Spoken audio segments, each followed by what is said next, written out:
La desinformación es una de las mayores preocupaciones de nuestras democracias, un mal ante el que no debemos rendirnos. Para luchar contra ella, contra los bulos y el control político de los medios, el Gobierno aprobó hace un año el Plan de Acción para la Democracia, siguiendo las directrices europeas, con medidas que implican la fijación de nuevos estándares de transparencia de los medios de comunicación y de la publicidad institucional. Debemos conocer quién gestiona los medios, qué audiencia tienen y qué instituciones les pagan y cuánto en publicidad institucional. Contra estos estándares de transparencia se rebelan los pseudomedios, propagadores de bulos y al servicio de determinados poderes.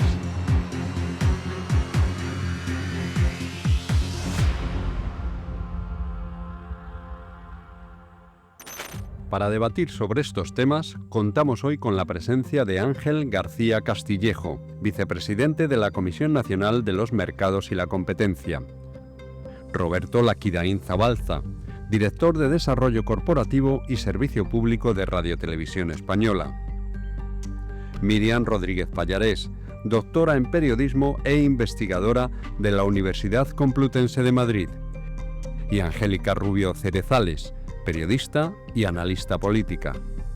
Conducirá este panel Ana Martínez Collado, secretaria general de Medios de Comunicación de la Federación de Servicios a la Ciudadanía de Comisiones Obreras.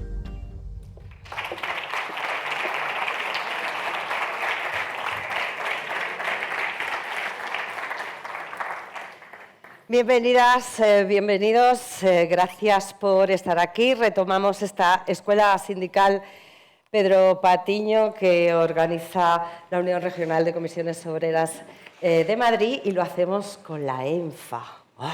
La ENFA, ¿qué es la ENFA? Para ello contamos con 4 figurones para hablar de libertad de medios de comunicación, independencia, pluralidad.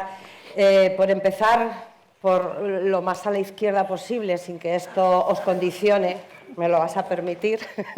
Ángel García Castillejo es vicepresidente, como hemos visto en el vídeo, de la Comisión Nacional de los Mercados y la Competencia, doctor en Derecho y de la Información. Y bueno, tiene un currículum que no voy a seguir, si me lo permites, Ángel, porque es bastante extenso y se nos va a ir el tiempo, y creo que el debate va a ser mucho y muy interesante, como diría Rajoy. Roberto Laquidaín, bienvenido y encantada, un placer. Director de Desarrollo Corporativo de Radio Televisión Española, licenciado en Periodismo por la Universidad del País Vasco y actualmente es miembro de la Comisión Ejecutiva de Comisiones Obreras en Radio Televisión Española. Bueno, creo que me va a corregir, pero ahora cuando te toque la palabra lo aclaras y todos nos quedamos con la verdad, que es lo que importa. Miriam Rodríguez, doctora por la Universidad Complutense de Madrid, con la tesis Análisis de los actuales modelos de gestión y conocimiento en las grandes cadenas de radiodifusión española, SER, Onda Cero, COPE y Radio Nacional de España. Es profesora en la Facultad de Ciencias de la Información.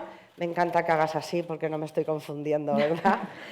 E investigadora en el Grupo Análisis de la Información Periodística, las Industrias Culturales y la Economía de los Medios. Bienvenida y muchas gracias.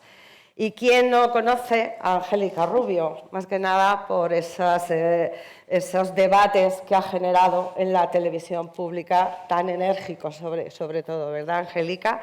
Ella es periodista, es analista política y licenciada en periodismo.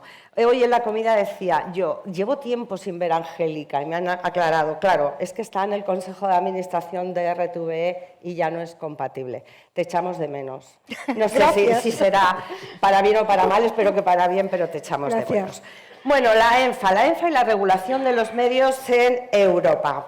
Yo os voy a contextualizar brevemente, porque la ENFA son las siglas en inglés del Reglamento Europeo de Libertad de los Medios de Comunicación, un reglamento que no es una directiva, que entró en vigor el 8 de noviembre del 2024 y tenía que ser de plena aplicación, ya nos dará la explicación oportuna Ángel, el pasado 8 de agosto de 2025. Su adopción, la ENFA, fue recibida con entusiasmo por las instituciones europeas. He de decir, porque es de justicia, que a lo largo de muchos años ha habido una actividad, digamos, proactiva por parte de la agrupación de periodistas de comisiones obreras a través de la Federación Internacional de Periodistas, de la FIP, bueno, con alegaciones, sugerencias y aportaciones para que quedase el texto, más o menos el texto final que ha sido publicado. El hecho de que no sea una directiva significa que jurídicamente es vinculante para los Estados miembros sin necesidad de una transposición nacional. Sin embargo, a día de hoy, hasta donde al menos mi humilde persona sabe, esta legislación no se está aplicando plenamente. Insisto, Ángel nos explicará ahora cómo se puede aplicar aquí o cómo sería un poco la transición hasta que esto sea de pleno derecho. Y bueno, pues tiene disposiciones esenciales, como el artículo 4 sobre la protección de las fuentes y el artículo 5 también sobre la independencia de los medios de comunicación de servicio público. Aquí en España, como bien ha dicho también, ha sugerido el vídeo de presentación. El año pasado se presentó un amplio abanico de medidas adaptadas al reglamento, algunas de las cuales se han ido desarrollando, como es el proyecto de ley de secreto profesional, la normativa sobre derecho de rectificación o el proyecto de ley para la mejora de la gobernanza democrática en servicios digitales y ordenación de los medios de comunicación. Aunque, bueno, imagino que algunas otras más tendrán mayor dificultad a la hora de su aplicación. Por tanto, si me permitís, empiezo por Ángel, por ser el principal responsable, quizá, de la aplicación de la ENFA. Ángel, ¿en qué momento nos encontramos? Sé que hay dificultades, sobre todo políticas, para poder desarrollar esto, pero si eres tan amable, ¿nos puedes contextualizar brevemente cómo está la ENFA y por qué no está aplicada? Pues estamos en una situación realmente compleja, ¿no? y difícilmente comprensible, ¿no? Porque, como bien decía la moderadora, nos encontramos ante un nuevo escenario jurídico a nivel europeo que está construyendo un ecosistema para la regulación del conjunto de los medios de comunicación desde múltiples perspectivas, y en este sentido se promovieron una serie de iniciativas que además no se han aprobado ya como directivas, las directivas comunitarias, y yo creo que esto conceptualmente es muy importante tenerlo claro. Hasta la fecha prácticamente toda la normativa comunitaria se ha asentado sobre la base de directivas, que las directivas lo que buscaban era homogeneizar, y lo que buscan es homogeneizar la reglamentación, la normativa en todos los Estados miembros de la Unión Europea. Y una vez que se aprobaban las directivas, se abría un periodo de unos 18 meses, 2 años, para adaptar los ordenamientos jurídicos internos de cada país. A la vista de que esto, de alguna manera, lo que estaba provocando era una velocidad de tortuga en la aplicación de la normativa de la Unión Europea, de la normativa comunitaria en el conjunto de la Unión, se tomó la decisión de ir a las normas de rango superior a las directivas, que curiosamente se llaman reglamentos. Y los reglamentos europeos son normas, leyes de aplicación directa. O sea, desde el momento en que se aprueban y entran en vigor, son de aplicación directa en todos los Estados miembros. Pues bien, nos encontramos con que en este último periodo, voy a intentar ser muy sintético, se han aprobado varios reglamentos que son fundamentales para el mundo de la comunicación. Se aprobó la Digital Service Act, el reglamento de servicios digitales, que afecta a las grandes plataformas. No estamos hablando de cualquier cosa, estamos hablando de Amazon, Google, Microsoft, las grandes plataformas de información, de comunicación a nivel global.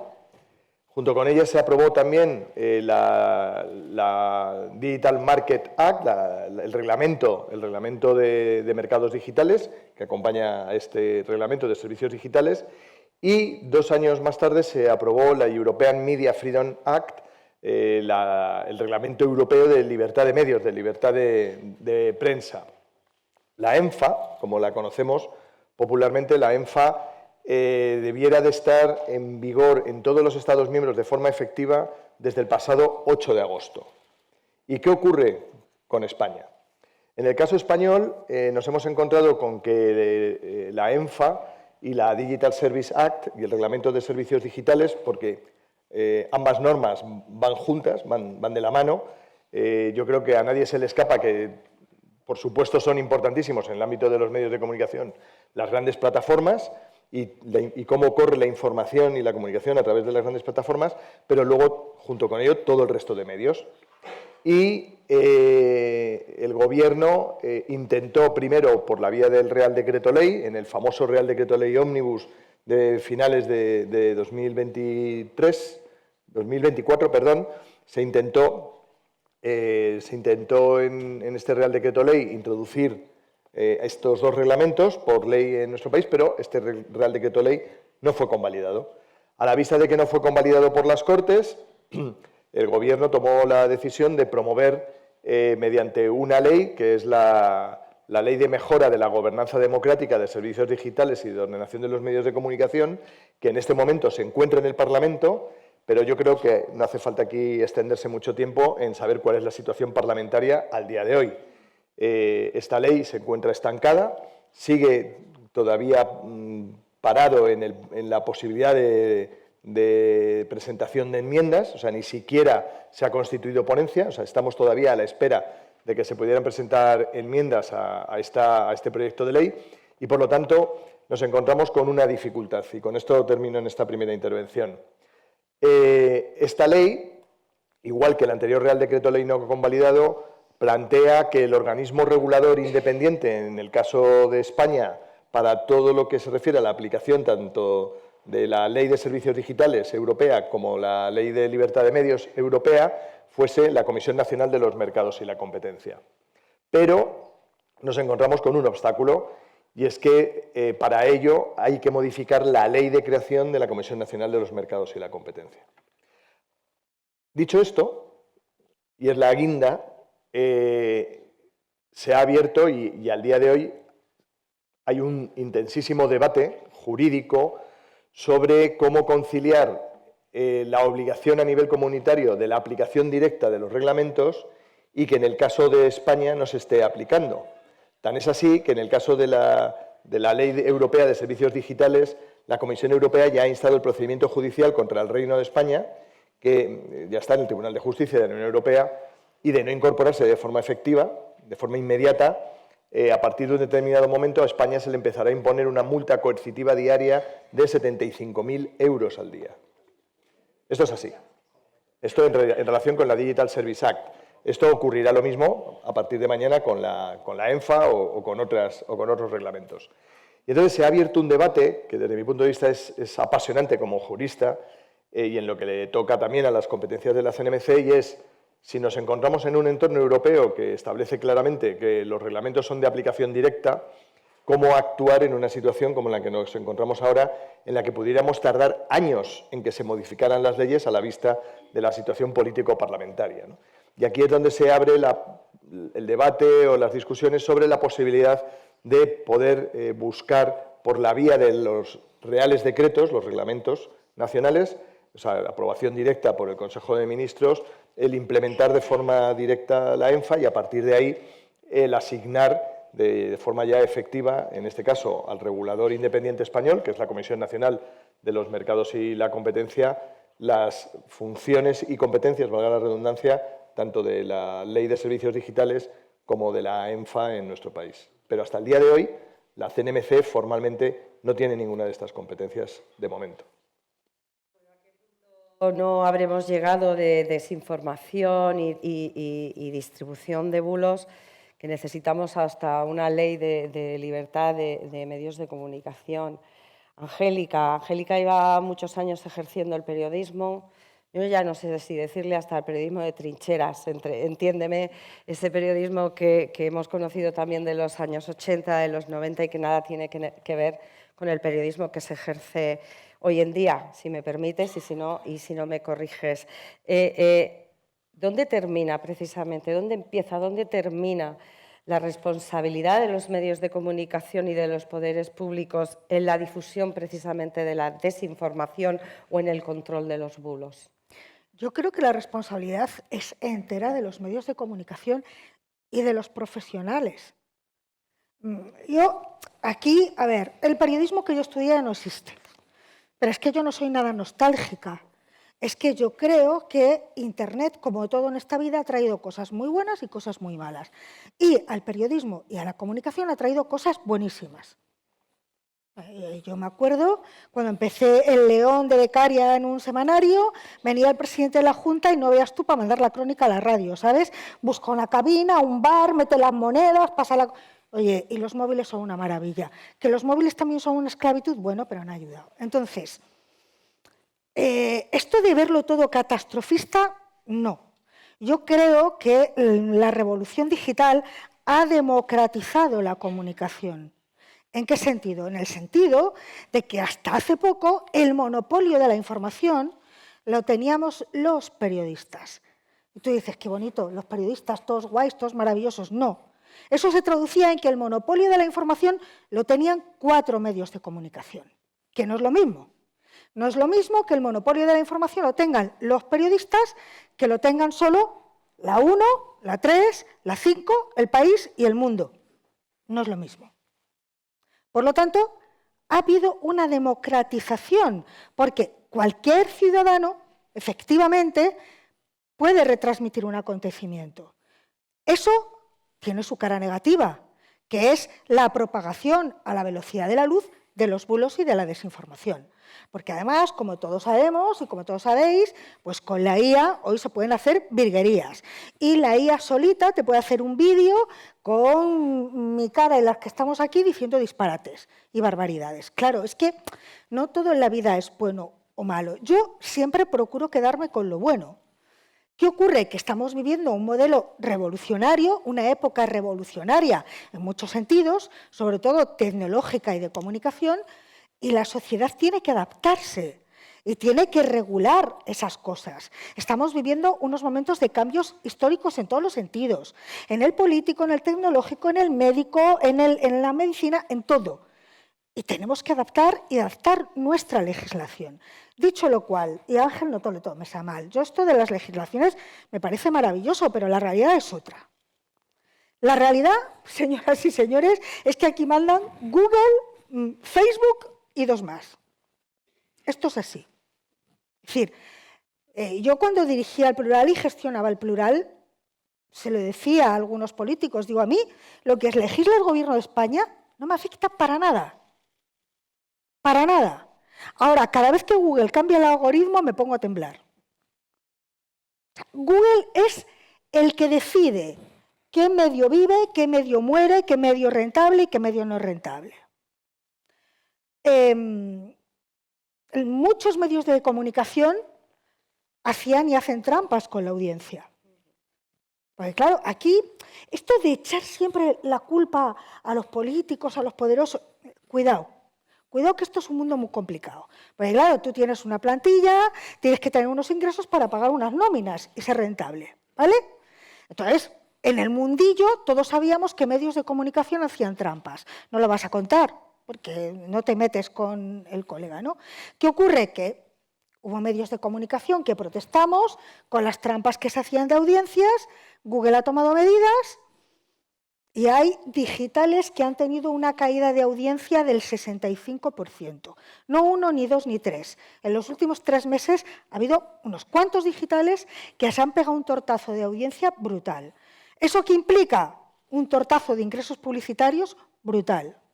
Solo he de deciros que Pedro J. Ramírez ha puesto 2 denuncias. 2. Ha ido a la policía y ha denunciado a Google y a Pedro Sánchez, porque considera que también el gobierno tiene culpa. Porque él dice que va a tener que hacer un ERE, no, a ver, claro, si tú dices que tienes 40 millones de usuarios únicos, te entra mucha publicidad y pagas nóminas. Si no, pues no te entra tanto dinero y entonces dice que tiene que hacer un ERE. Con lo cual, esto ha cambiado mucho y hay que poner encima de la mesa muchas cosas, entre otras también la autocrítica de la profesión. Por ejemplo, a raíz de la crisis del 2009-2010, los medios de comunicación fueron el sector donde más empleo se destruyó, más incluso que la construcción. Muchos periodistas, con las indemnizaciones o sin indemnizaciones, crearon digitales. Y yo invertí en el plural.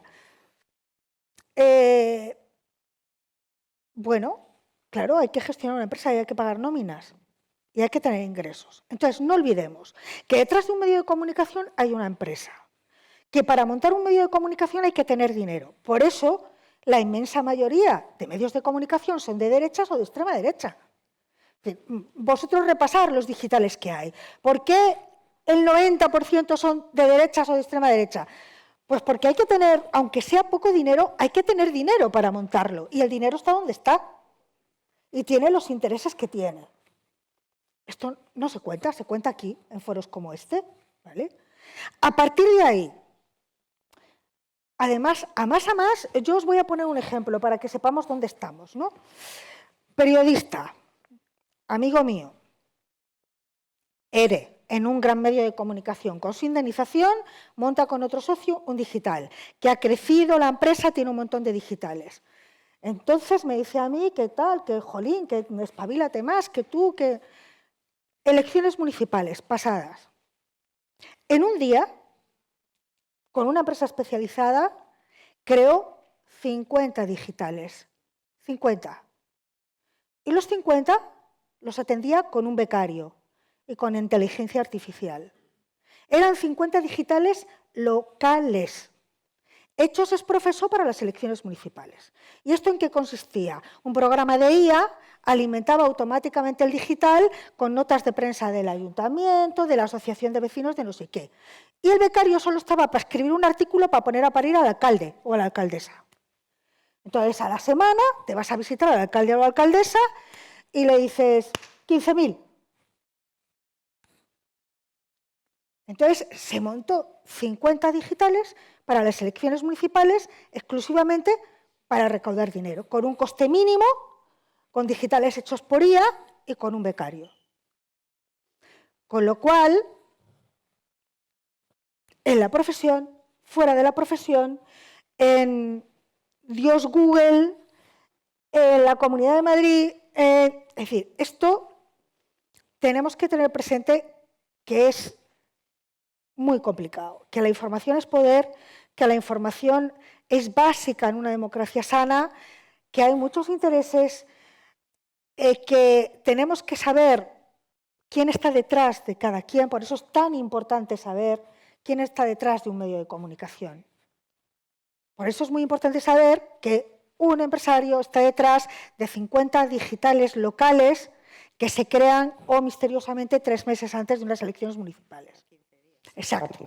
Entonces, la revolución que estamos viviendo tiene cosas muy buenas, porque ahora, un ejemplo, ¿no? Antes, ¿quién podía tener, antes no hace tanto, quién podía tener un corresponsal en Washington, en Buenos Aires, los grandes medios de comunicación? Es decir, pues fuera del país y de RTVE, ¿quién tenía corresponsales por el mundo? Los grandes medios. Por lo tanto, monopolizaban esa información. Pero es que ahora hay una revuelta en Marrakech y cualquier ciudadano la puede seguir en directo. Porque por lo tanto, ¿eso es bueno? Claro que es bueno. Porque todos tenemos acceso a muchísima información. ¿Qué necesitamos?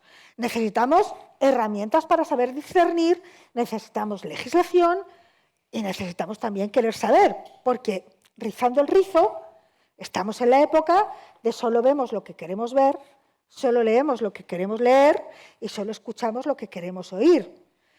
Por lo tanto, desde los medios de comunicación hasta como ciudadanos, hasta los poderes públicos, todos tenemos que hacer un poco de autocrítica y analizar todo en conjunto. O sea, esto no es solo aquí los políticos, aquí los empresarios. No, no, cuidado. Cuidado, también los periodistas. Todos tenemos un poco de responsabilidad. ¿Qué ha hecho Internet? Internet ha multiplicado por millones la cantidad de información disponible. Por lo tanto, es lógico que se haya multiplicado por millones el número de bulos. Antes también había bulos, ¿eh? Y ya, termino que estoy Vamos a darle la palabra al resto de invitados. Creo que a lo mejor tienen algo más que añadir. Roberto, si quieres te permito que me corrijas, claro. Efectivamente, estaba mirando tu biografía, tu currículum y creo que no he estado muy acertada, ¿no? Que estás en el Consejo también Si me permites, Ana, y porque me lo pides, te voy a corregir, pero no para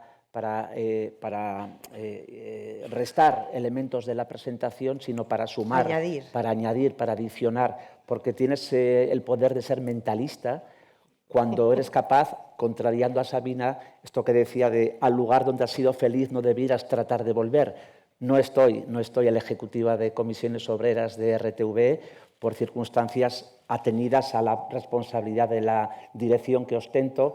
Entendimos en el sindicato del que sí soy afiliado desde hace casi más décadas que la edad que tengo, entendimos pues, que no era conveniente y centrarnos en una posibilidad de representar al conjunto de secciones sindicales.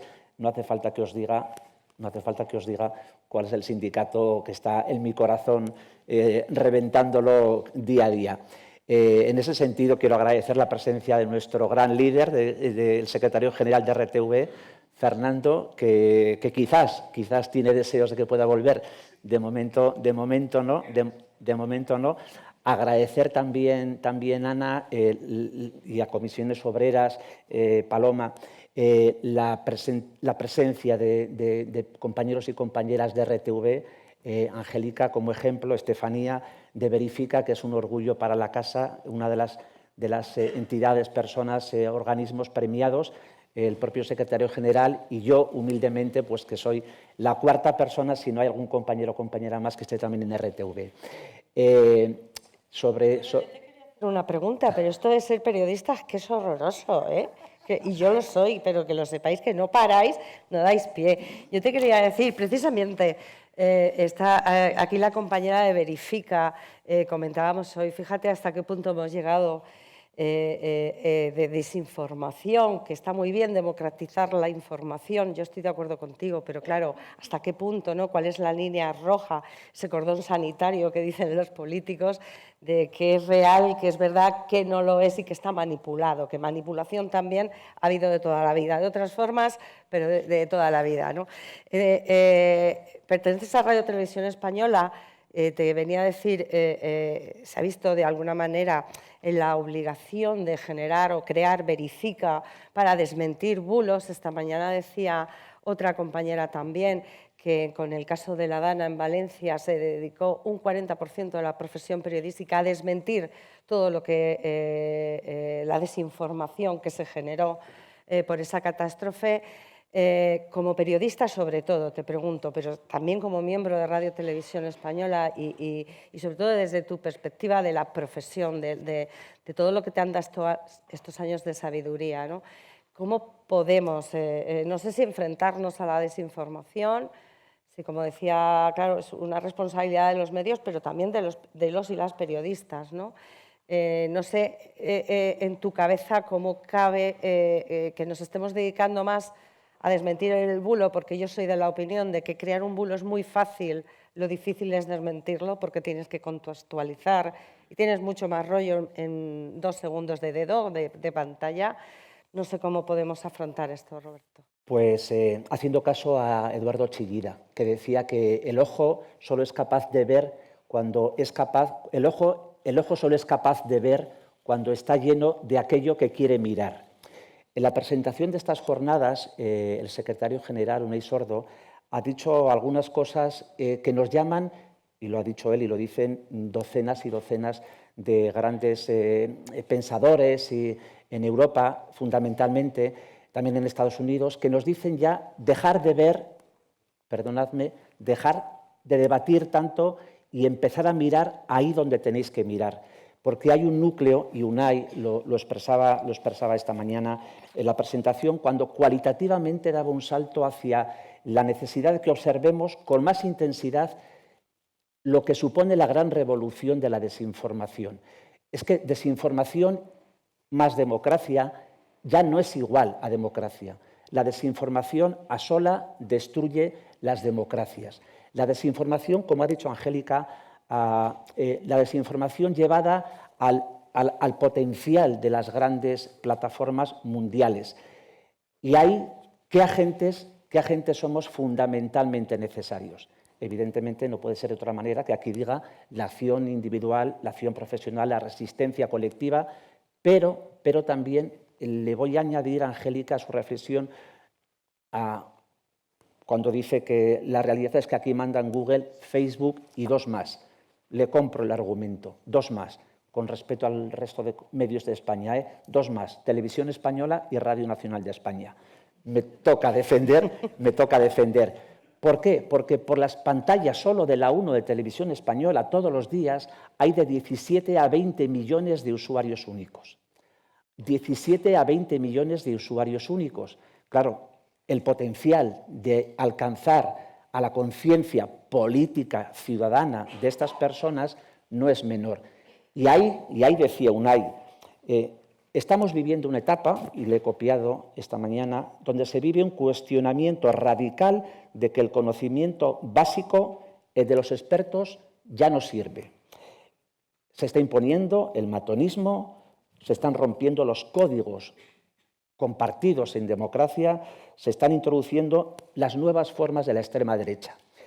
Y yo estoy aquí porque José Pablo López Sánchez, como nos suele enseñar en las comparecencias parlamentarias, que tiene su segundo apellido Sánchez, me dijo, Roberto, estas cosas que como consejero de Administración durante casi 4 años has estado hablando de la construcción de cultura corporativa, de la construcción de un frente de resistencia a este avance de la desinformación, de los bulos que destroza las democracias, para mí también es un elemento fundamental.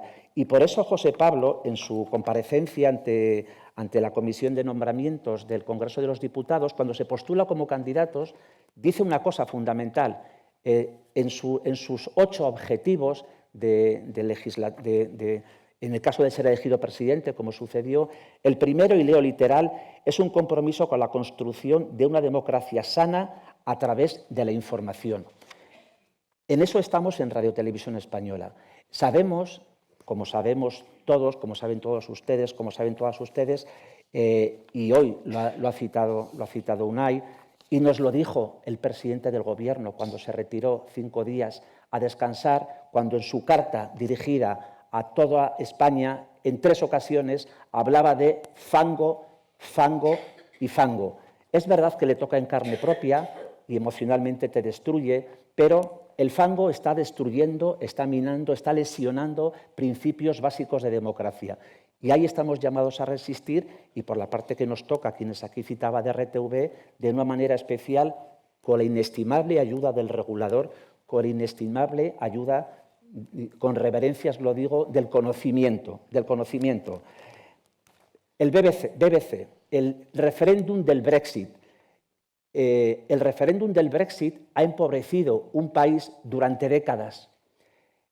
Cito Emily Maitlis. Emily Maitlis es la periodista senior de referencia de la BBC y lleva ella y un grupo de compañeros y compañeras dando conferencias y pidiendo perdón, yendo al Ofcom, al regulador, diciendo fallamos la BBC como medio público porque desde la equidistancia malentendida llevada a la neutralidad estuvimos infosicación, dicen en las academias, infoxicando a la opinión pública y al final consiguieron colarnos el mensaje de que cada semana devolvíamos a Bruselas, no a las instituciones comunitarias, no al gobierno comunitario. Nicolás Farage, el líder de esta panda, dijo que todas las semanas se devolvían de los impuestos de los británicos, de las británicas, 250 millones de libras a Bruselas. Se lo creyeron y han empobrecido un país. Recordarán ustedes cómo el propio Nicolás Farage, si no Google y Facebook, como dice Angélica, dijo, bueno, aquello fue una licencia que nos permitimos introducir, pero ya sabemos y reconocemos que era una falsedad. Pues han empobrecido durante décadas a docenas y docenas y docenas de millones de personas por un bulo, por una infoxicación. No voy a introducir más elementos para dar paso a Miriam, si te parece, Ana, pero... Me parece estupendo. Tenemos que hacer frente porque hoy desinformación más democracia es igual a no democracia. Y los medios públicos, principalmente los medios públicos comprometidos, estamos llamados a hacer líneas de resistencia, como nos recordaba el sociólogo Manuel Castells. Yo ya sé que esto no es muy políticamente correcto y que te ha tocado, Miriam, pero un poquito más breve porque hay muchas cosas que tratar. Os lo agradecería para que esto sea un poquito más dinámico. El ámbito académico. El ámbito académico yo creo que además ha sido un gran acierto a la hora de conformar este tercer panel, porque ¿qué leen los jóvenes? ¿Hacia dónde vamos? ¿Cuál es el futuro de los medios de comunicación, del periodismo? ¿Cómo están tan bien elaboradas esas bulos y esa desinformación, esas noticias falsas? Ahora con la inteligencia artificial va a haber que mirar hasta el iris de los ojos para saber que una imagen se ha producido con inteligencia artificial. ¿Cómo aprender, digamos, como nuevos consumidores de información? Y ahí es donde yo quiero ir. Miriam, como os he dicho antes, está en la facultad, ya mejor que nadie nos puede ilustrar, al menos desde su punto de vista y desde su experiencia, hacia dónde caminamos, Miriam, porque tienes en las aulas, ¿no?, en un patio de butacas, a futuros profesionales de la información y de la comunicación. Y estoy, no sé, te iba a decir súper convencida, pero creo que hasta son profesionales que no consumen el periodismo al uso, digamos, no los medios de comunicación. Entonces, yo personalmente, desde que ejerzo, vengo a hablar, oigo de la crisis de los medios, la crisis, sobre todo la crisis del papel. No sé qué futuro nos espera o qué futuro le espera a este país en el ámbito de los medios de comunicación. Vaya pregunta. ¿Qué futuro nos espera? No lo sé. Si lo supiese, seguro que tendría mucho más dinero en la cuenta bancaria. Eso es lo primero. Segundo, aprovechando la coyuntura, por favor, que nadie reciba dinero por dejarse radiografiar el iris del ojo. Por favor. Es que esto ha sido gravísimo y aprovechamos el ejemplo también para decir un poco la dinámica de las clases, porque muchos alumnos hicieron colas muy largas para recibir sus 100 euritos y gastárselos en centros comerciales a cambio de que les radiografiasen el iris del ojo. Bueno, dicho esto, para responder a esta pregunta voy a intentar aprovechar un poco las respuestas de forma muy breve de mis compañeros. Ángel hablaba de legislación. Angélica dijo algo súper importante, que es que las empresas de medios son empresas y no son ONGs. Y eso es súper importante. Y es algo de lo que hay que partir siempre. Y Roberto hablaba de las cámaras de eco. No directamente, pero sí que lo comentaba, porque precisamente algunas de las declaraciones de José Pablo López Sánchez son virales, pero son virales entre determinados colectivos poblacionales, solo esos colectivos poblacionales. Esas son las cámaras de eco. Esa viralización a la que hacía alusión Angélica de las redes sociales afecta o atañe o se dirige solamente a segmentos poblacionales muy concretos. Si tú no perteneces a ese segmento, no vas a recibir ese mensaje.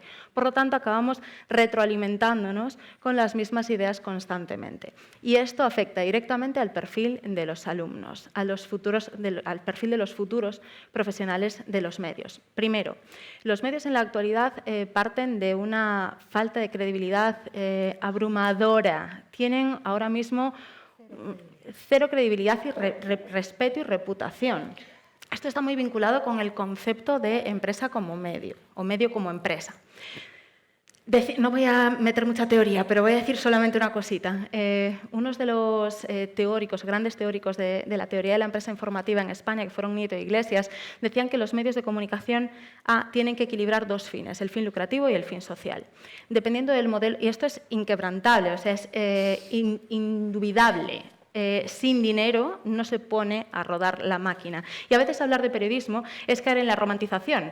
Y queda feo hablar de dineros. Pero sin dineros no hay periodismo. Sin dineros no hay corresponsales de guerra ni salvadores de la patria. No existe. Sin dinero no hay máquina. Y lo importante es saber de dónde viene el dinero. Porque en función de dónde venga el dinero tendremos más o menos independencia. Y aquí me lleva a otra de las cuestiones teóricas. Y es que hablaban también estos teóricos de lo que se llaman principios configuradores de los medios y se referían a independencia, identidad y transparencia. Y con independencia, y esto sí que me parece súper importante, no solo nos referimos a la independencia editorial, que es muy habitual caer en este error. La independencia financiera y económica es conditio sine qua non para definir nuestra independencia o nuestra línea editorial. En función de quién nos dé el dinero, si se pasan con el dinero, al final acabaremos cayendo en una especie de servilismo. Y el servilismo nos aboca directamente a la falta de credibilidad y desconfianza hacia los medios. Por lo tanto, y a donde quiero llegar, es a que hay que encontrar un equilibrio entre ese fin social y ese fin lucrativo. ¿Qué pasa con los nuevos jóvenes? Efectivamente, con los jóvenes futuros periodistas. No me gusta generalizar porque me parece súper injusto, pero sí que es verdad que en su mayoría no suelen consumir medios tradicionales, se informan a través de redes sociales, en el mejor de los casos a través de perfiles de medios de comunicación tradicionales en redes sociales, lo cual está muy bien, pero luego no pinchan. Si no pinchan, no se genera tráfico, los medios no reciben, no aumenta el inventario publicitario, por lo tanto no reciben financiación por esa vía, o ingresos, perdón, que no financiación. Y por otro lado, y esto es súper importante, si se quedan con titulares, rompemos la construcción del espíritu crítico. Y ahí tenemos un problema muy grande. Y luego, y aquí lo dejo para futuras intervenciones, creo que hay un conflicto muy grande a la hora de diferenciar lo que es un periodista de un comunicador. Y esto es súper importante. Sin desmerecer a los comunicadores, no son lo mismo que los periodistas. Hay gente que es excelente oradora, que no ha estudiado periodismo y que lo hace genial, pero no es periodista. A lo mejor es una persona excelente para traducir, digámoslo así, un hecho concreto complejo en lenguaje cotidiano para que la gente lo entienda, pero no es periodista. Por lo tanto, no está obligado a aplicar códigos éticos y deontológicos del periodismo, que es lo que diferencia a un periodista de un buen comunicador. Y esto es súper importante, porque a la hora de diferenciar las fuentes de donde recibimos los contenidos, es importante tener esto en cuenta. Y esto solo se consigue con mucha formación y mucha educación por parte de los diferentes actores que forman parte del ecosistema mediático, que son muchos, desde agentes reguladores hasta medios de comunicación, hasta centros de educación y a la sociedad en general. Por supuesto, también a los nuevos actores en el entorno digital, como los GAFAM. ¿Cómo regulamos esto? ¿Cómo controlamos un poco la actividad con regulación? ¿Es fácil? No, no es fácil porque hay empresas detrás y hay mucho dinero e intereses mezclados. Los medios de comunicación han sido siempre objeto de interés de muchos agentes económicos y políticos y no por su rentabilidad. Los medios no son objeto de deseo por la rentabilidad que reportan, no son entidades bancarias, es por la capacidad que tienen para permear a la opinión pública. Son susceptibles de ser objeto de deseo para muchísimos agentes de poder y económicos. Y sin un poquito de regulación o control, nos veremos abocados a conflictos grandes. Y los jóvenes tienen que aprender esto, y esto se aprende en las aulas porque no se sabe de antes. De hecho, hay asociaciones de periodistas que en determinadas provincias llevan a cabo talleres de alfabetización mediática que llevan a primaria o a secundaria para un poco... Sí, pero... Bueno, eso es otra cosa. Iba yo con Ángel y el plan de acción para la democracia o regeneración democrática. Se habla del control de los medios, de tener un registro, digámoslo así, porque control suena realmente alarmante, un registro de medios de comunicación, de publicidad institucional, de saber quién está detrás, como decía Miriam ahora mismo, quién es el dueño de cada medio de comunicación, de cada cabecera, de cada digital. Este plan de acción por la democracia, regeneración democrática, se presentó hace un año. ¿En qué momento se encuentra, Ángel? Y por ser así más claritos, ¿no? ¿Qué va a suponer? Yo creo que ha llegado el momento, desde mi punto de vista, ante la gravedad de los hechos, ¿no? Y la situación de crisis real a la que se está sometiendo las democracias. Yo creo que estamos en un momento en que el elemento sustantivo, probablemente fundacional, ¿no? del concepto de democracia, ¿no? que es el desarrollo, el despliegue de la libertad de información, de comunicación. Sin libertad de información, sin libertad de comunicación, sin el ejercicio efectivo de todos los ciudadanos recogido en nuestra Constitución, en el artículo 20 de la Constitución, de nuestro derecho a recibir información veraz, y en el caso de comisiones obreras o CCOO, como en su momento además tuvo que intervenir la Audiencia Nacional sentando la primera sentencia de condena por manipulación informativa en nuestro país, además a la dirección de un medio público, en aquel momento con Urdazi a la cabeza como director de informativos en Radio Televisión Española. yo creo que tenemos que ser conscientes de que sin que se pueda hacer efectivo ese derecho de todos los ciudadanos a recibir información veraz, el propio concepto de democracia está en auténtico y real riesgo. Los ciudadanos, individualmente, nos acercamos y conocemos lo que ocurre en el mundo y forjamos nuestras opiniones, que luego sumamos a la del resto de los ciudadanos cuando introducimos papeletas en una urna. Nosotros forjamos nuestras opiniones a través de lo que se nos informa y lo que se nos comunica. Si se nos engaña, si se nos desinforma, se está violentando y vulnerando la democracia desde su punto germinal, que somos cada uno de nosotros, ¿no? Y por lo tanto estamos en una situación de riesgo real para lo que no podemos frivolizar.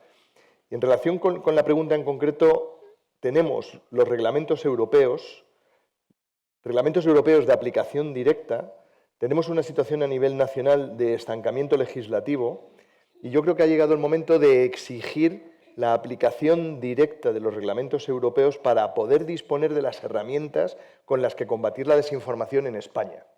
A diferencia de lo que ocurre ya en otros países de la Unión Europea, donde sí que están ya aplicando de forma efectiva la Ley Europea de Servicios Digitales o de Libertad de Medios, la ENFA, en España al día de hoy no disponemos de esas herramientas y yo creo que es el momento en el que hemos llegado, en que hay que exigir la aplicación directa de los reglamentos por la vía normativa que sea necesaria, porque gracias a la aplicación de estos reglamentos dispondremos de los mecanismos para poder activar a nivel europeo la lucha contra la desinformación en el ámbito de las grandes plataformas.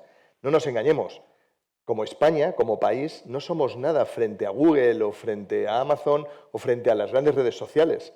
Solo el combate y la acción coordinada a nivel europeo, y esto es lo que propicia el Reglamento de Servicios Digitales, solo podemos combatir de forma efectiva la desinformación en estos grandes entornos.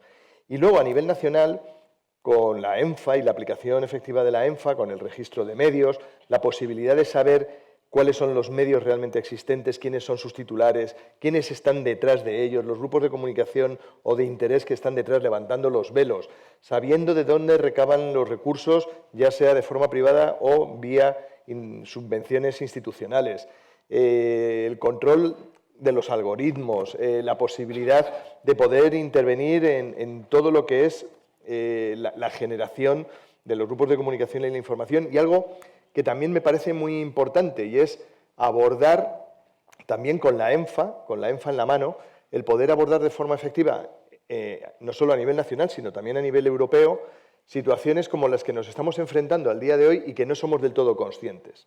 Y voy a poner solo un ejemplo que para mí es muy significativo de los cambios a los que estamos asistiendo y que no los percibimos en el día a día. Nosotros hace 5 años, no digo hace mucho tiempo, hace 5 años íbamos a una cadena de distribución de electrodomésticos y comprábamos un aparato receptor de televisión.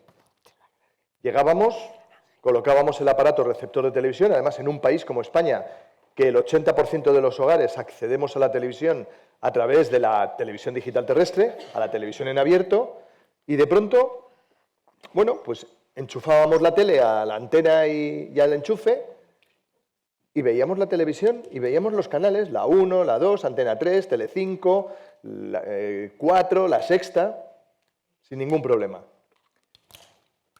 Si alguno de vosotros habéis ido a un centro comercial y habéis comprado uno de los aparatos receptores de 2 de las grandes empresas que entre ellas controlan el 80% del mercado de las pantallas receptoras de televisión en España y a nivel europeo, os encontraréis que cuando enchufáis la televisión, incluso ya hay algunos aparatos que ni siquiera tienen el conector para la antena colectiva. Dicen, no, te tienes que conectar a través de Internet. Y cuando enciendes el aparato receptor, lo primero que te aparece es lo que conocemos como un jardín vallado, un walled garden, aplicaciones. Y dices, coño, ¿dónde está la 1? ¿Dónde está Antena 3? ¿Dónde está Telecinco?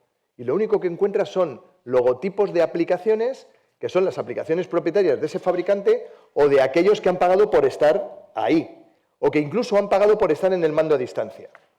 nos están cerrando de forma silenciosa el acceso libre a la información, a la comunicación, en lo que se conoce jurídicamente como, se está coartando lo que conocemos como la prominencia, que es el derecho de todos los ciudadanos a poder acceder de forma libre, sin cortapisas, a los medios declarados o reconocidos como de interés general, dentro de los cuales, por ejemplo, está el servicio público. Hoy se nos está condicionando y no nos estamos dando cuenta a qué accedemos y a qué no accedemos. No es solo ya una cuestión de algoritmos, que también, en las redes sociales y en las plataformas, sino que también nos lo estamos encontrando en ámbitos tradicionales como la televisión, condicionándose a qué accedemos y a qué no accedemos, en este caso, en función de la marca del fabricante de la pantalla de recepción de televisión que tengamos en el salón de nuestra casa. Yo no sé si esto empieza a animarse, pero Miriam ha pedido la palabra. A lo mejor ya empezamos a debatir o no. No lo sé.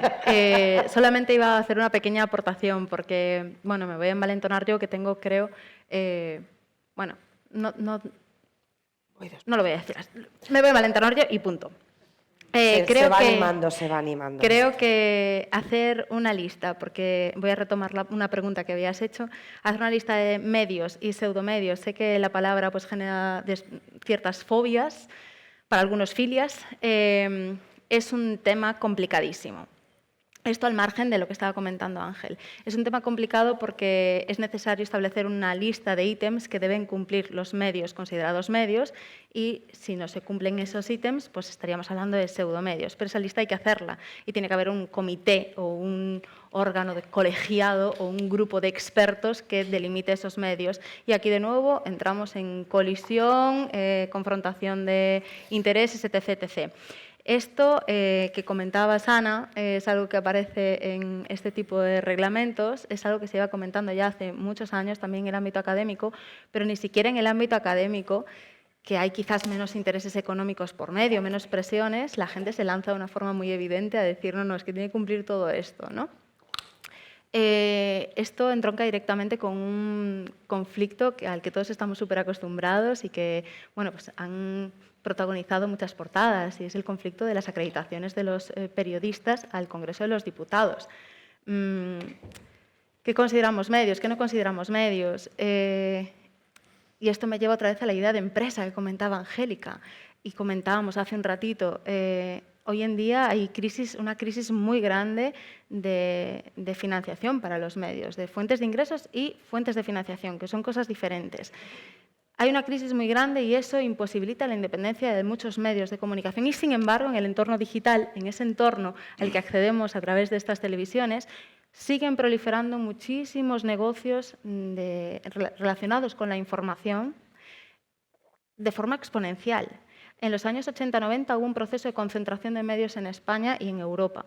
En Estados Unidos hace unos años empezó otra vez a recuperarse ese proceso de concentración de medios, sobre todo en el entorno digital, y sin embargo en España seguimos perpetuando la proliferación de procesos o proyectos de negocio en el entorno digital.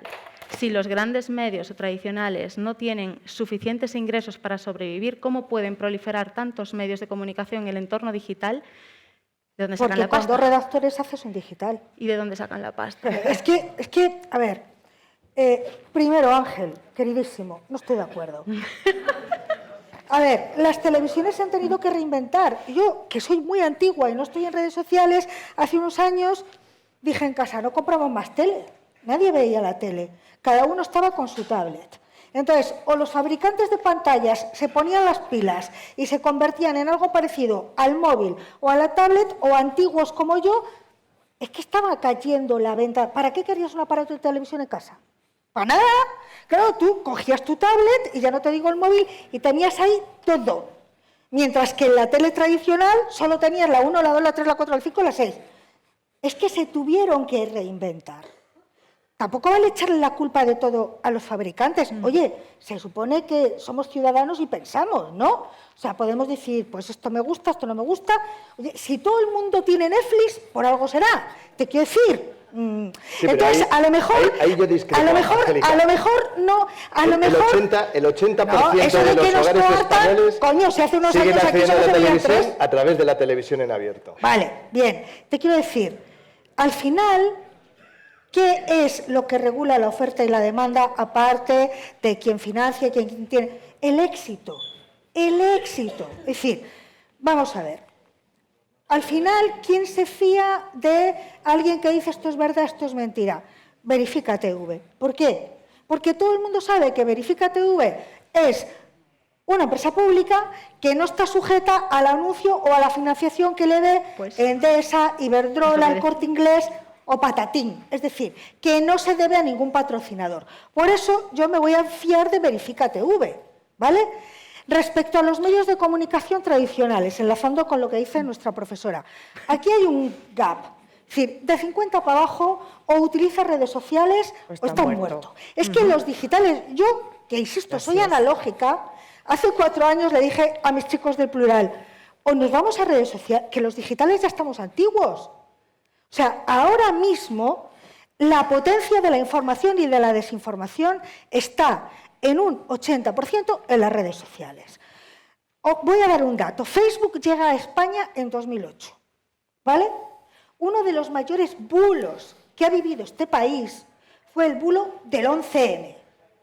Y no existían ni redes sociales ni el despliegue de Internet que hay ahora. Y nos tuvimos que aguantar durante años y años la teoría de la conspiración de que los petardazos primero los había puesto ETA y luego se los habían puesto ETA, Zapatero y Rubalcaba juntos. ¿O no? Ahora voy, Angélica. O sea, kilos y kilos de páginas de papel y horas de radio. Uno de los mayores bulos de la historia de este país. Y ni había Internet, o sea, había Internet, pero no había el despliegue que hay ahora. Entonces, ya. al final, en el tema de verificación, de contraste, nos tenemos que ir al prestigio. Y consigue prestigio cuando los ciudadanos saben que no hay manos detrás. De verdad, yo soy analógica, pero hay que ser realista, ponerle puertas al campo y decir que qué bien vivíamos en los 80, pues no, en los 80 también se manipulaba. Voy. Hombre, O sea, en los 80, romana. Sí, de verdad. Voy. Angélica, déjame ir. Te voy a terminar con la televisión pública como ejemplo. Ah, ya. Entonces me voy. Vamos a ver. Pedro Sánchez lleva gobernando unos añitos, ¿verdad? Lleva gobernando unos añitos. Hace 5 años no estábamos todo el día con la matraca en todos los medios. Telepedro, televisión sanchista, manipulan y venga recursos a Europa, y unos y otros, y el presidente a comparecer cada 2 días en el Parlamento. ¿Qué ha pasado? Si el presidente del gobierno es el mismo, ¿qué ha pasado para que ahora de repente, a todas horas, en todas las tertulias, que si denuncias en Bruselas, se denuncia a Televisión Española, pero no se denuncia a la Televisión Gallega ni a Canal Sur? ¿Qué ha pasado? Una única cosa, que ahora Televisión Española tiene audiencia. Si Televisión Española no tuviera audiencia, ni denuncias en Bruselas, ni críticas en las tertulias de los medios privados, ni José Pablo estaría compadeciendo día sí, día no en el Parlamento. Claro, lo único que ha pasado es que Televisión Española ahora tiene audiencia. Y una cosa más, Y o varias cosas la más. gente elige y decide.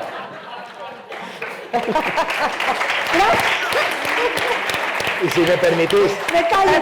No, Angélica, y simplemente para matizarte y de alguna forma corregirte. Y si Televisión Española tiene audiencia, es porque la gente sigue viendo la televisión. Esto es fundamental. Esto es fundamental. Roberto, por favor. Roberto, venga. Que ya no sé dónde ir. Radio Televisión Española. Vamos a Televisión Española, siempre reivindico la radio porque mis compañeros y compañeras también me llaman a ello. Tiene audiencia y a ver si os pensáis, a ver si se piensan ustedes que en esta audiencia aparecen prescriptores dirigidos a la gente joven por casualidad, porque a José Pablo López Sánchez o a Sergio Calderón, que lo voy a reivindicar como director de televisión, se les ha ocurrido darnos Just for Men a los de las canas y ponernos en de la pantalla, pero con nuestros 60 años. No. Tenemos audiencia porque hay prescriptores, gente joven, Broncano, 1, Alejandra, Telediario, 2, Silvia Inchaurrondo, 3, Gonzalo Miró, comunicador, no periodista, 4, Adela, 5, Javier, 6. Hemos dicho, ultraderecha, vamos a haceros combate, vamos a plantearnos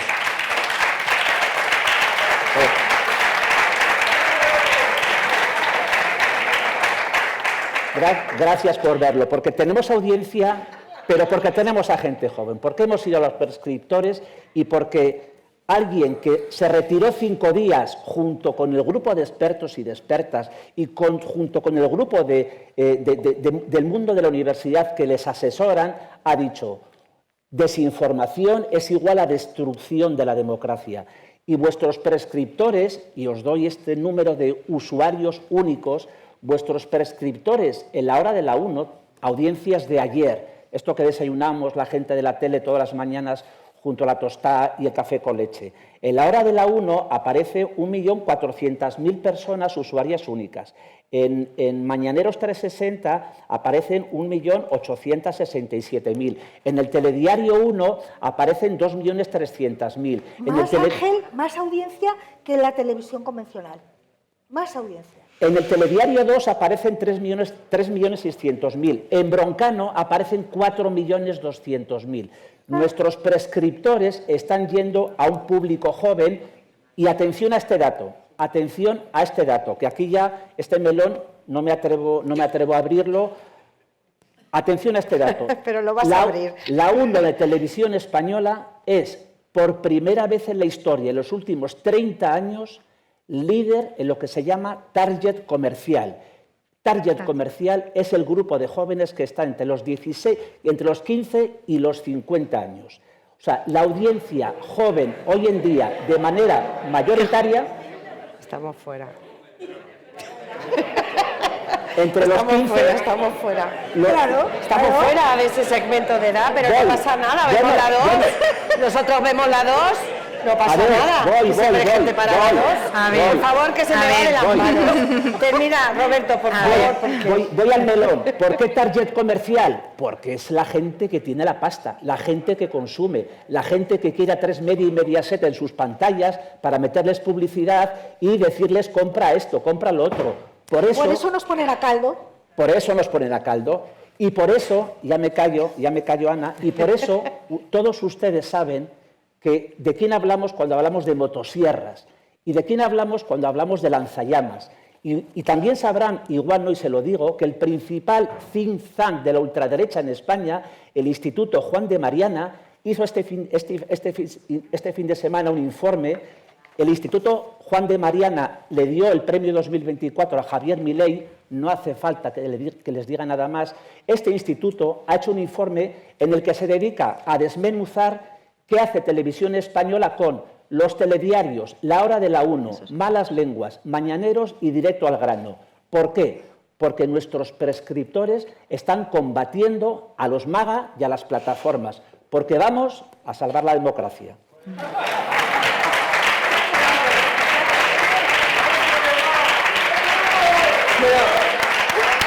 Creo que esto va a generar intervenciones. Si me permitís, para no irnos un poco... quería, y no la voy a dejar por supuesto con la palabra Miriam, yo sé que no tengo que intervenir, pero creo que también hay una gran diferencia que hay que tener en cuenta, y es lo que ha dicho Miriam, que es la financiación de los medios. O sea, la financiación que tiene RTVE es incomparable con los medios privados sobre todo. Entonces, ahí también influyen, creo yo, ¿no?, la precariedad de los periodistas y las periodistas, hasta qué punto se pueden poner en pie de guerra para luchar por su libertad de expresión y su libertad de prensa, que era la siguiente pregunta que os iba a hacer. ¿No os da miedito, digamos, sobre todo a los periodistas y a las periodistas, ese control o esa regulación de un sector de medios de comunicación porque entronque, porque choque contra la libertad de prensa? Esa es la pregunta, pero primero vamos a dejar a Miriam, que creo que quería responder un poco. No, más que responder... O si quieres responder esta como quieras. Pues sí, voy a eso ahora. Simplemente era hacer una apreciación que quizás no sea muy popular. Y por un lado sí me gustaría dar la enhorabuena a Radio Televisión Española porque han hecho un viraje muy importante que era imprescindible para acercarse a un segmento poblacional que estaba completamente alejado de los medios tradicionales y particularmente de Radio Televisión Española. Pero, por favor, no caigamos en la tentación de equiparar éxito con audiencia, porque en entretenimiento, perfecto, pero en información lo que nos diferencia Y lo que debe diferenciar al buen periodista del comunicador es el modus operandi. Y a veces decir o trasladar lo que es importante no siempre es lo que tiene audiencia. Y ese riesgo lo pueden correr medios de comunicación públicos bien gestionados, sin presiones externas, etc. Los privados también. Pero es que el riesgo que corren los privados de sucumbir a priorizar el fin lucrativo frente al fin social es mucho más alto que el que deberían correr los públicos. Por eso, como quería poner solamente este puntito ahí, por favor, con cierta prudencia, para que aunque lo pensemos a veces en determinados contextos, tengamos cierta sutileza o lo maticemos para que no se confunda, porque en los medios de comunicación cabe todo, cabe entretenimiento y cabe información. Y cuando hablamos de información, los criterios, los principios no pueden ser los mismos que cuando hablamos de entretenimiento. Y por eso reciben premios agencias de verificación, para evitar este tipo de cuestiones y para poner en valor el modus operandi. ¿Qué es lo que diferencia a un buen periodista de a un comunicador o a una persona que tenga buena capacidad de oratoria? Porque puede haber un ingeniero químico que hable increíble y por hablar bien le puede comer el terreno a un buen periodista, y no, el buen periodista tiene que saber defender que lo que hace esa persona, ese profesional, es diferente por el modus operandi, por el procedimiento. Y eso es lo que hay que poner en valor. Y a veces a la población no le apetece nada escuchar cosas que son importantes y útiles para ella, porque es mucho más interesante ver un reality show porque desconectas y la vida es mucho más apacible. Pero los informativos no tienen ese fin. Los informativos, solo matizo esto. Todo lo demás, perfecto. Ya está. Lo que pasa es que se tiene que hacer compatible, porque yo siempre digo que un servicio público no es servicio ni es público si no lo ve nadie. Por supuesto. Es decir, aquí, y además es que no es incompatible, Es que no es un oximorón hacer un informativo de calidad, sea en una televisión pública o una televisión privada, y tener audiencia. No pasa nada. Esto que se ha establecido de que servicio público es igual, y perdón por la expresión, a pestiño, infumable, no me lo creo. No quería decir eso, por favor, espero que se me haya entendido. Lo sé, Perdón. pero yo creo que ¿por qué no se puede hacer información seria, rigurosa, que además tenga audiencia? Yo creo Hombre, que Televisión claro. Española se está demostrando que se puede hacer información seria y rigurosa y tener audiencia. Pero este argumento de, para ser un intelectual tienes que ser un pestiño aburridísimo, pues yo creo que eso sí que está obsoleto. O sea, eso sí que no va a ningún lado. Porque eso es dejar el campo abonado a la desinformación. Pero justo esto es lo que quería que se matizase. Si nos creemos que sinónimo de seriedad es aburrimiento, vamos muy mal, porque estaremos regalando toda la audiencia en todos los medios de comunicación, radio, prensa, digital y redes sociales, pues precisamente a los agitadores de extrema derecha. Por Dios, no, ¿eh? Eso de izquierda aburrida, sosaina, tochaco, no. A ver si nos lo quitamos ya. O sea, se puede hacer información seria, rigurosa y además que tenga audiencia. Lo serio y lo riguroso no tiene por qué ser sinónimo de pestiño. Eso por un lado. Y creo que... Uy, pero yo no he dicho eso. Demostrando. Vale, Luego, por favor, otra vez, yo no he dicho eso. La calidad, sí. y luego, a ver, en el tema de las empresas, que es así, lo has explicado, la información no solamente es un derecho, es un negocio. Exacto. Y pensemos que cuando algo es un negocio, tiene las aristas que tiene. ¿Por qué está tan desprestigiada esta profesión? ¿Por qué estamos ahora como estamos? Bueno, pues porque al final los ciudadanos, las ciudadanas, pues no somos tontos. Y al final percibimos todo lo que hay detrás. Es decir, cuando la gente dice, no, es que yo... Conversaciones con amigos míos que no tienen nada que ver con la profesión periodística. Es que la gente es tonta. Digo, ¿y tú qué eres? Jesús. Marciano. O sea, tú no eres gente. O sea, al final, es verdad que el riesgo es inmenso porque los instrumentos tecnológicos se han multiplicado por millones. Hay muchísima. A más información, más riesgo de desinformación. Esto es evidente. Pero al final yo tiendo al optimismo. Es decir, al final todos... los ciudadanos y las ciudadanas nos damos cuenta en cierta medida de lo que hay. Y también tenemos que tener, lo que decía antes, ser un poco autocríticos, porque al final acabamos leyendo, viendo y escuchando lo que nos reafirma y lo que nos gusta. Entonces, para mí es ahora el gran problema.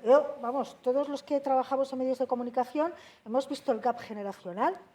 Yo, los chicos que llegaban al plural a hacer prácticas, ni uno, todos se informaban solo por redes sociales. Solo. Esto es así. Entonces, pero el problema no es que accedas a través de la red social, es que te quedes con eso, solo con un titular, porque hay post en redes sociales que tú vas pasando y al final te lees una noticia entera. Si es que el problema no es la red social como concepto. No, el problema no es el contenedor, claro, el problema es el contenido. contenido. Si el contenedor puede ser perfectamente válido, eso es. La cuestión es que lo que tú consumas de ese contenedor sea serio, sea fiable, sea verificable. Yo en el prehistórico he lanzado una pregunta, no me habéis hecho ni caso. Libertad de prensa, ¿está en riesgo? ¿Está en peligro? ¿Puede haber injerencias en la libertad de prensa? Claro, pero las hubo siempre. Es que, a ver... Por esta, a lo mejor por un... esto ya lo pregunto, ¿eh? No sé hay qué injerencias... ¿No? Hay injerencias nacionales, internacionales, por parte de los grupos ¿Tanta económicos. regulación? Bueno, yo creo que todos somos conscientes, ¿no? Hay auténticos mercenarios, ¿no? en multitud de medios que también se reconocen a sí mismos como medios de comunicación, y hay mercenarios al servicio de los grandes intereses económicos y empresariales y que escriben al dictado. Existen estos riesgos y junto con estos riesgos están los riesgos de las injerencias a nivel global, a nivel mundial. Yo creo que, no hay que poner países concretos, pero hay países del continente europeo, del Oriente Próximo cercano a Palestina, pues que promueven, ¿no? Sesgos y dinámicas de desinformación a nivel global. O sea, esto es una realidad, no lo oculta nadie, yo creo que todos somos conscientes. Y junto con ello están los riesgos de los sesgos que se generan por los propietarios de las grandes plataformas, los que gestionan los algoritmos en las grandes plataformas, en las redes sociales, que sesgan y conducen lo que nos llega como usuarios de la información, de la comunicación, del entretenimiento. Y también nos encontramos los sesgos, y esto es por lo que yo pongo el ejemplo de los fabricantes de pantallas, que al final se han terminado convirtiendo en un duopolio a nivel mundial que condiciona qué vemos y qué no vemos. Y, por lo tanto, un riesgo para la libertad de acceso al conjunto, a la panoplia de la información. Y es por ello, como el otro día alguien decía, es que la regulación hoy no es una necesidad.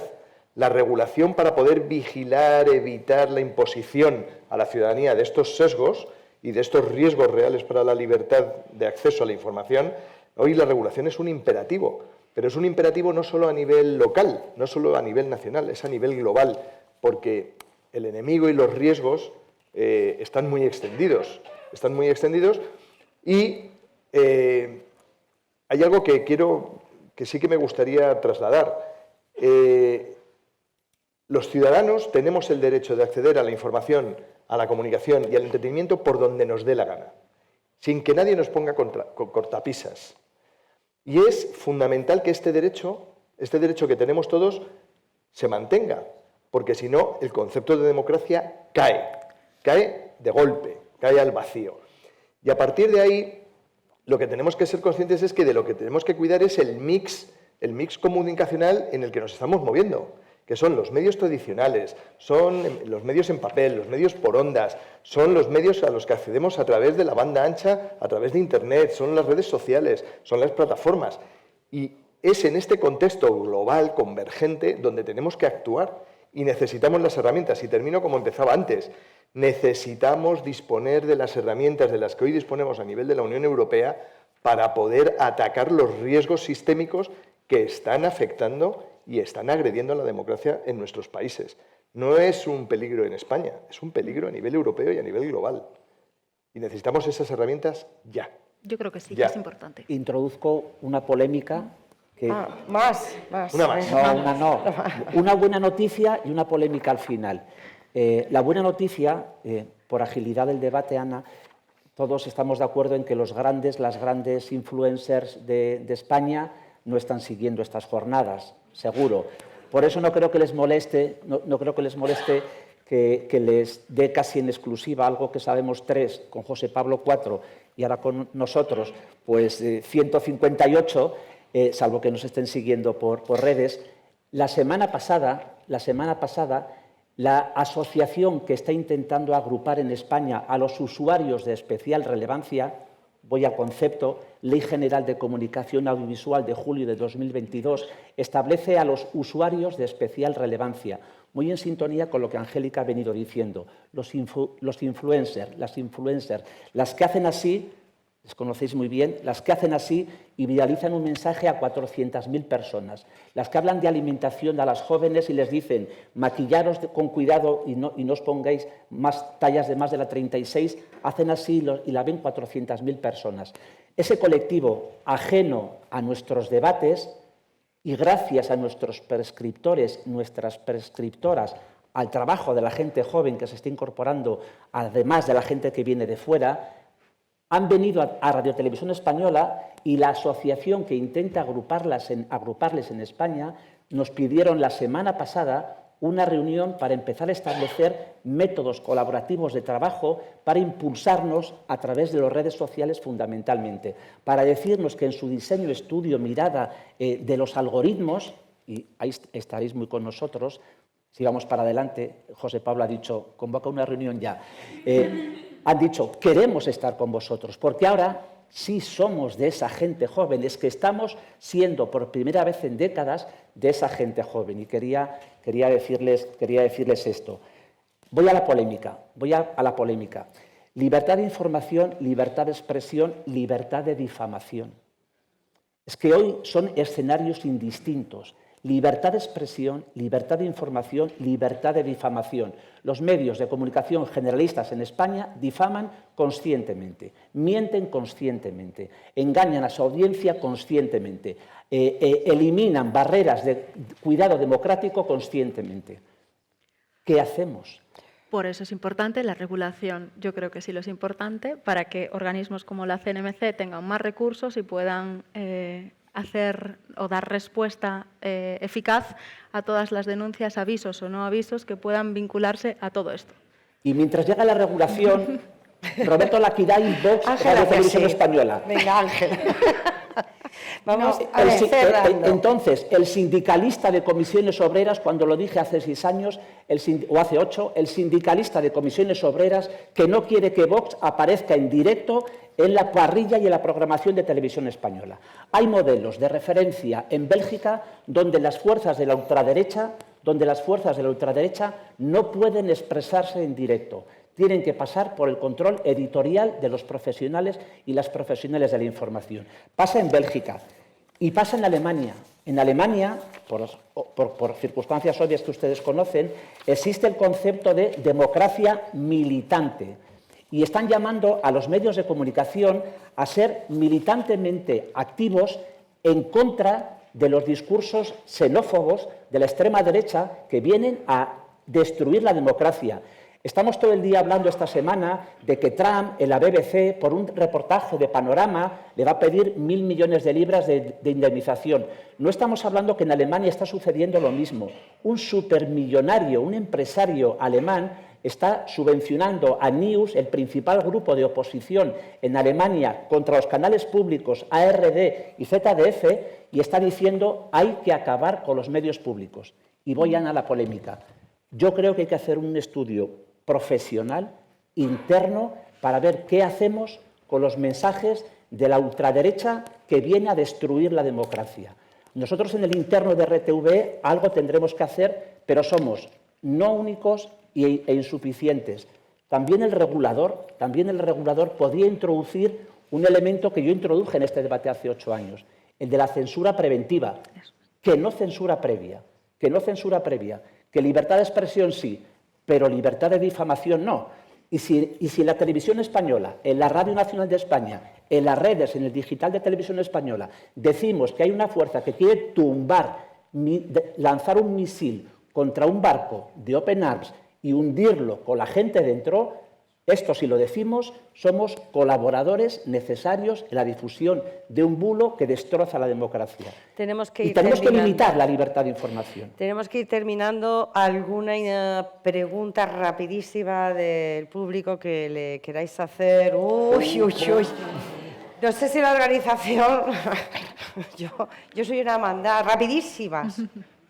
Monse, que es la única que conozco, no quería pues quedarme ahí. Rápido.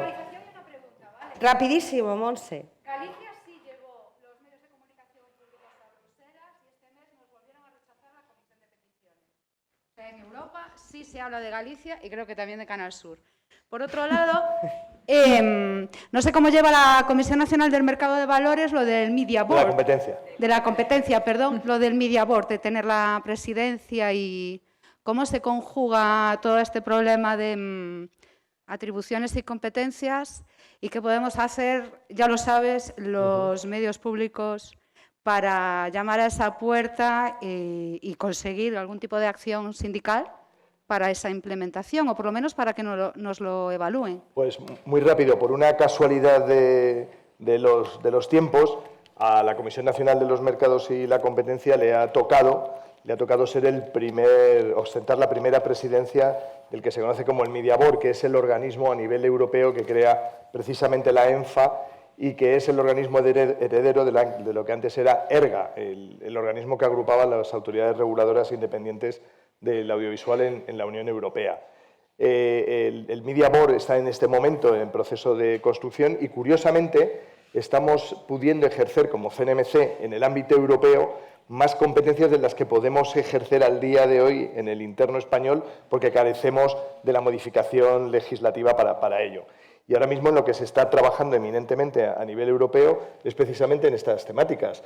Todo lo que se refiere a lucha contra la desinformación, todo lo que se refiere a la independencia de los medios, la independencia reforzada de los medios públicos, la alfabetización mediática. Bueno, se está trabajando a nivel europeo en la construcción de ese edificio de defensa de la pluralidad y la independencia de los medios de comunicación públicos y comerciales y privados, ¿no? en todo el ámbito de la comunicación. Pero para cuando llegan ya se han comido 4 gobiernos de 4 países en Europa, la ultraderecha dentro. Vamos muy mal de tiempo y por no dejarle con la palabra en la boca Sí. y ya. Muy rápido. Sí. Luis Mari, por favor. Muy rápido. Vamos a ver, veo cierto entusiasmo a veces indiscriminado, un poco exagerado con las nuevas tecnologías, ¿no? En el último mitin de campaña de Donald Trump le acompañaba Elon Musk. Se dirigió a las multitudes que había allí y le decía: olvidaros de los medios de comunicación convencionales, la radio, la prensa, la televisión, porque ahora los medios sois vosotros. Es decir, soy yo, decía él, ¿no? Bien, yo la pregunta que os quería hacer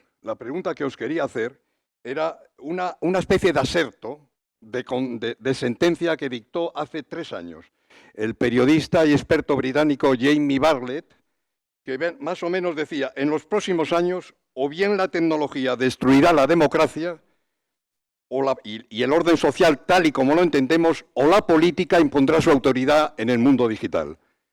¿Qué os parece esta...? A ver, la primera campaña electoral en el mundo en el que las redes sociales decidieron e influyeron muchísimo fue la primera victoria electoral de Donald Trump. Además, Facebook, el dueño de Facebook, reconoció meses después que había intervenido directamente a favor de Donald Trump. Por lo tanto, mira, el medio de comunicación que mejor ha aguantado la embestida de las nuevas tecnologías es la radio. La radio ha aguantado muy bien. Pero negar el impacto de las nuevas tecnologías no tiene sentido. No tiene sentido porque tú lo verás en tu familia, en tu casa. Es decir, a partir de determinada edad, pues la gente consume información de otra manera. El problema no es el continente. Lo que yo quiero decir es que el problema, no demonicemos las redes sociales, no demonicemos Internet porque todos utilizamos Internet. O no utilizamos todos Google, todos a todas horas, para mirar la receta de las patatas a la importancia o para buscar el restaurante de no sé qué. El problema no es el contenedor, el problema es el contenido, cómo se hace el contenido, quién hace ese contenido y con qué objeto se difunde ese contenido. Y efectivamente, la regulación es necesaria, absolutamente, pero no es la panacea. No, pero sin ella peor, ¿no? Es la educación ciudadana, la sensibilización, etc., etc. Insisto, el problema no está en el contenedor, el problema estará siempre en el contenido y quién maneja y quién difunde ese contenido y por qué y con qué objetivos. Ángel, Roberto, Miriam, Angélica, a vosotras y a vosotros, muchísimas gracias. Gracias. Me dicen